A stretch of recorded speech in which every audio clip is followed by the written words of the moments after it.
So welcome to the online course of Department of Chemistry, Sri Chandrasekharendra Saraswati Vishwa Mahavidyalaya, Kanchipuram. I am Santanam from the Department of Chemistry. Now I will be dealing with the normal mode analysis coming under the physical methods in inorganic chemistry. So what we are going to learn in this lecture, what is degrees of freedom, what are the different types of degrees of freedom, when you can consider a particular rotational degree of freedom, symmetries and translations of rotations and translations, determination of reducible representation for a simple molecule, take for example a C2E molecule, reduction of that particular reducible representation, how to reduce that by using the great orthogonality theorem, and how to assign the symmetries of vibrations.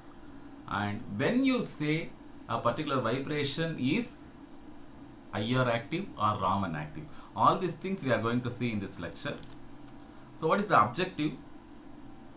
To understand the principles behind the normal mode analysis, that is the first thing. To understand and appreciate the application of group theory to the vibrational spectroscopy, how the group theory is useful in determining the activity of particular vibration in IR or Raman. To assign symmetry labels to molecular vibrations and draw conclusions on the activity of particular vibration in IR and Raman spectrum.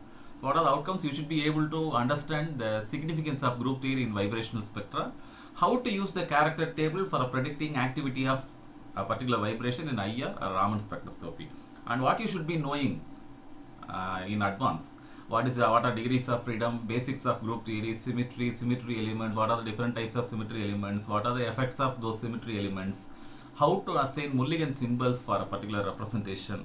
Mulligan symbols are assigned for irreducible representations. So you should be knowing what is a representation, reducible representation, irreducible representation, how to assign the symbols to them, symmetry labels to them.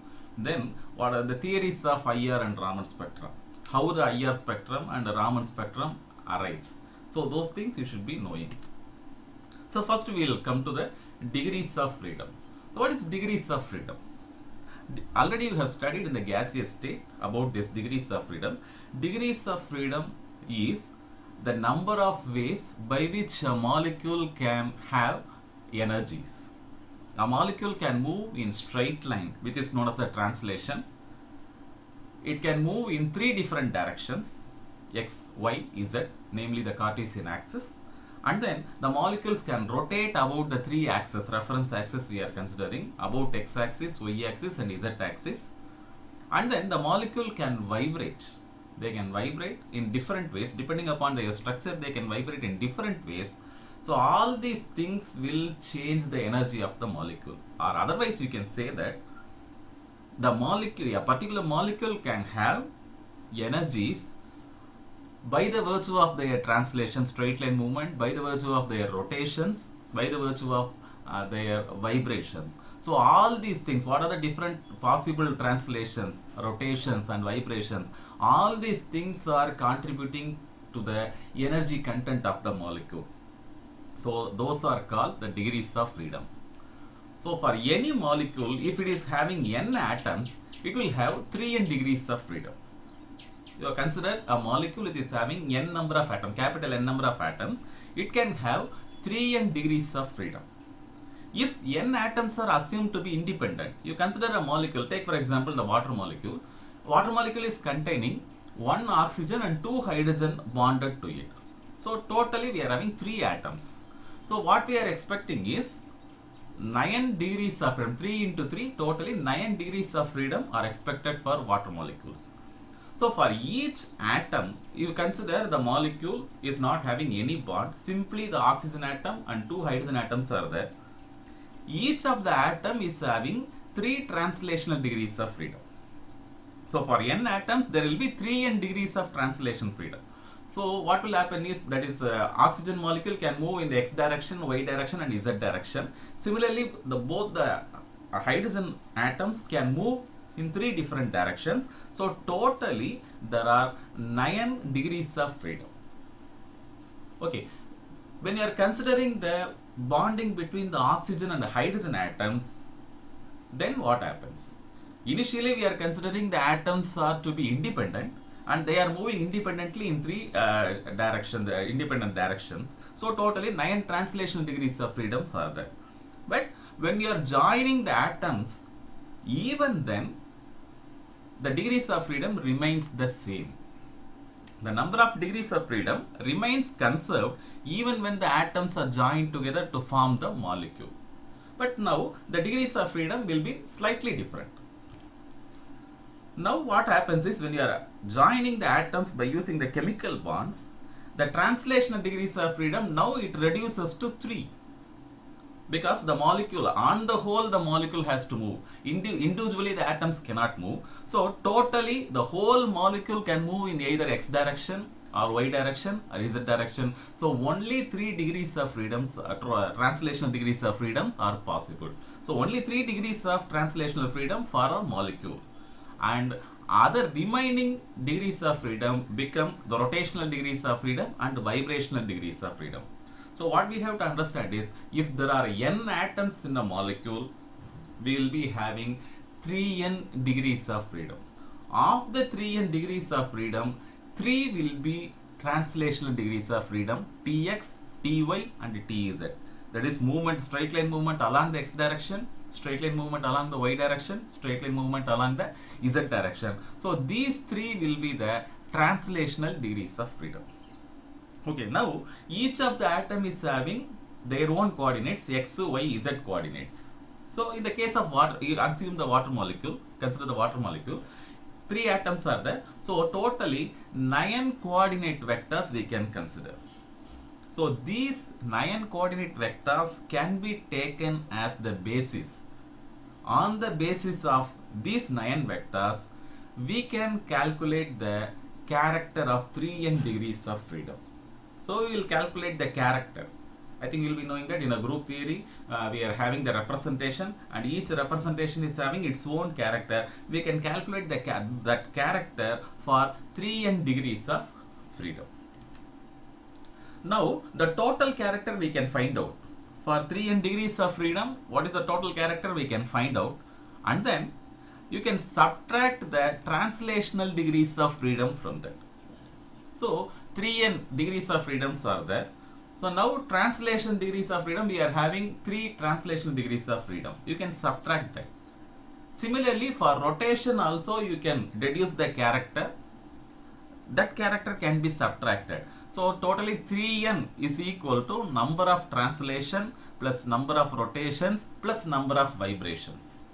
If you are going to subtract the characters associated with translation, that is 3 translations, and the number of rotations, depending upon the geometry of the molecule, the number of rotations may be different, and subtract them from the 3n value, you will be getting the remaining character for the vibrational degrees of freedom. So in the 3n types of motions, 3 represent the molecular translation along x, y, z directions, and the remaining the remaining is 3n minus 3. In that, depending upon the geometry of the molecule, whether the molecule is linear or non-linear, the number of rotations will change. When you can consider a rotation as a degree of freedom, so during the rotation there should be energy change. When the rotation will make an energy change of the molecule, the atom, at least one atom should change its coordinate. The position of the atom should change, or the whole molecule should change. That is, when the molecule is rotating, it should be able to change the energy. When the energy will change, atom's position should change. If you are considering a linear molecule, 2 rotations will change the energy, the coordinate position of the atoms, whereas one particular rotation will not change the position of the atoms, so it will not be considered. So for a linear molecule, there will be only 2 rotational degrees of freedom. For a non-linear molecule or bent molecule, you can rotate the molecule in all the 3 directions, that is along all the 3 axes. So that will be creating the energy change. So for a linear molecule, 2 rotational degrees of freedom. For a non-linear molecule, there will be 3 rotational degrees of freedom. So already we know that three translational degrees of freedoms are there. So what will be the number of vibrations? So already it is known that 3n is equal to total degrees of freedom is equal to number of rotation translation plus number of rotations plus number of vibrations. Now I want to find out number of vibrations. The number of vibrations is equal to 3n minus number of translation plus number of rotations. For a linear molecule, 3 plus 2, 5. So number of vibrations will be 3n minus 5. For a non-linear molecule, translation 3, rotation 3. So 3n minus 6 will be the number of vibrations. So first we should be knowing how many vibrations are possible. That is the first step. How many vibrations are possible for a particular molecule or vibrational degrees of freedom. Then for each vibrational degree of freedom, we have to find out what is the character. And then we have to proceed reduction formula and assigning the symmetry, all those things we can proceed after that. So first we should understand what is degrees of freedom. How many degrees of freedoms are there for a linear molecule and a bent molecule? How many vibrations are possible? All these things we should know.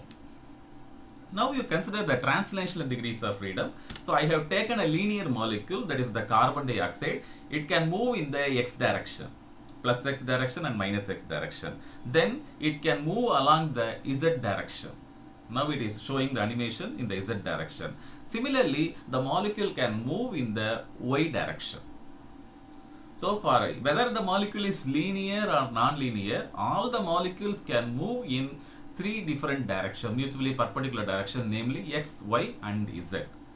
And please always remember, in the group theory, we are always considering this axis as the z-axis.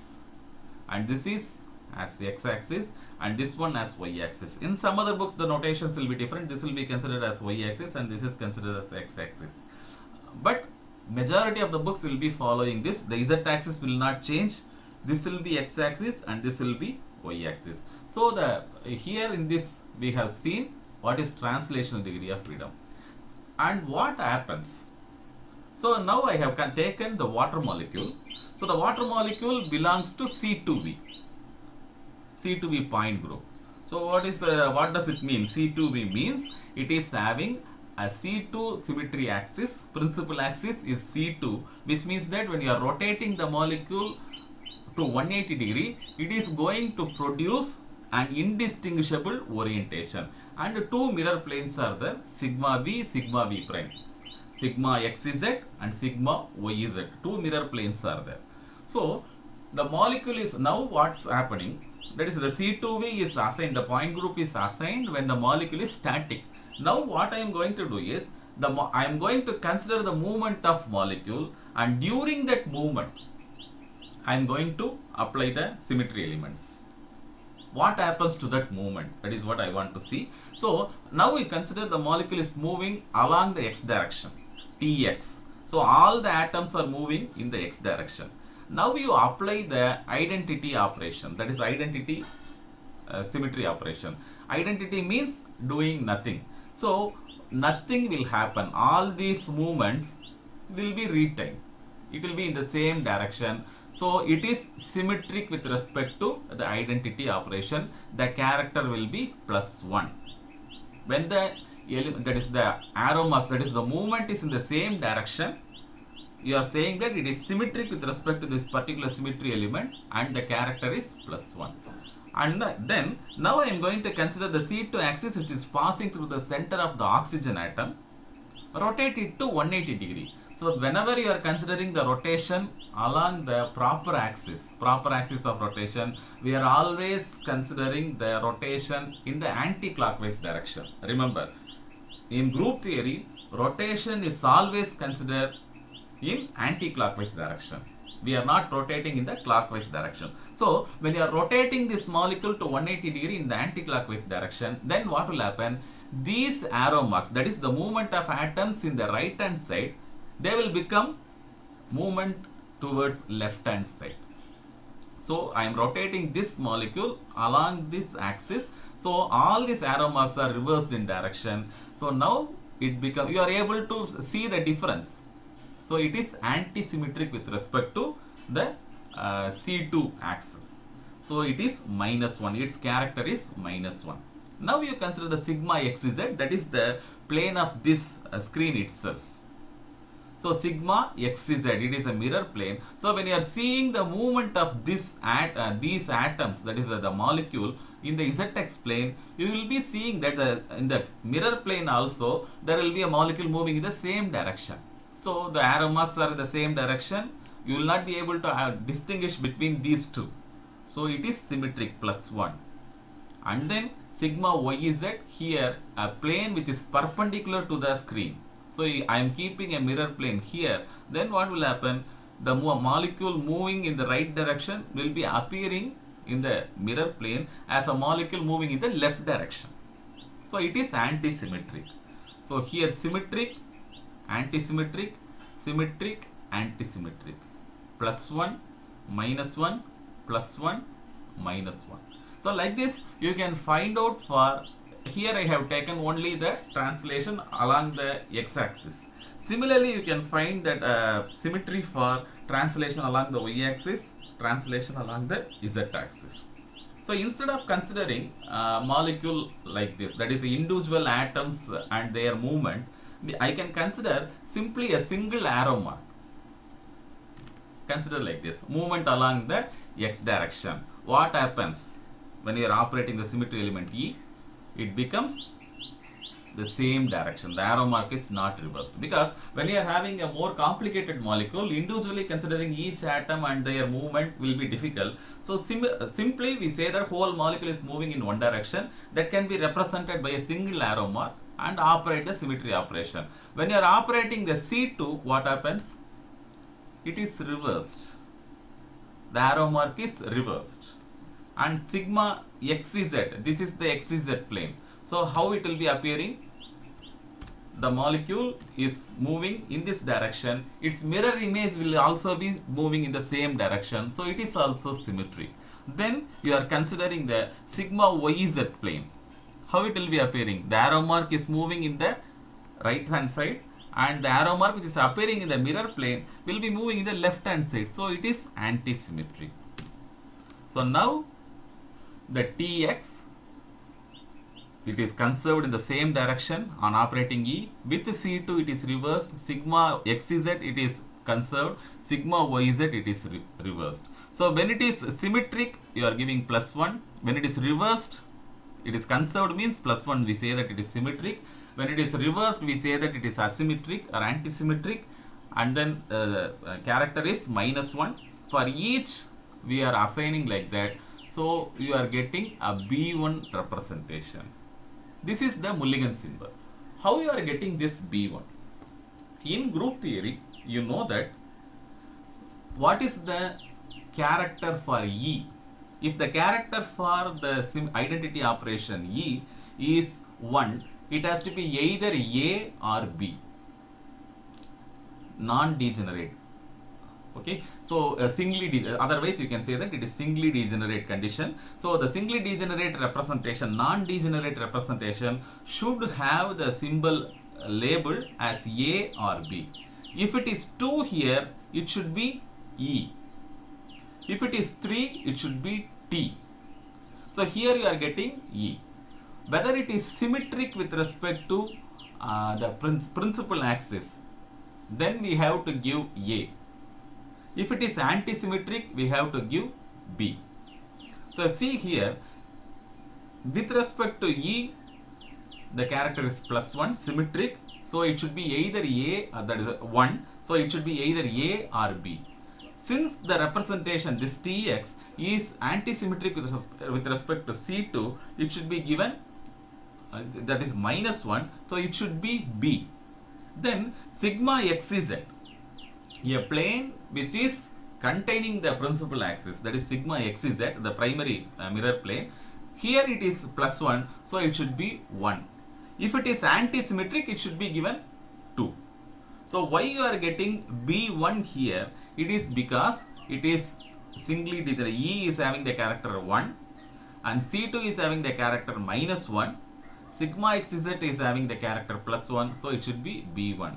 You consider B2, what is the difference? See here, it is plus 1, so A or B.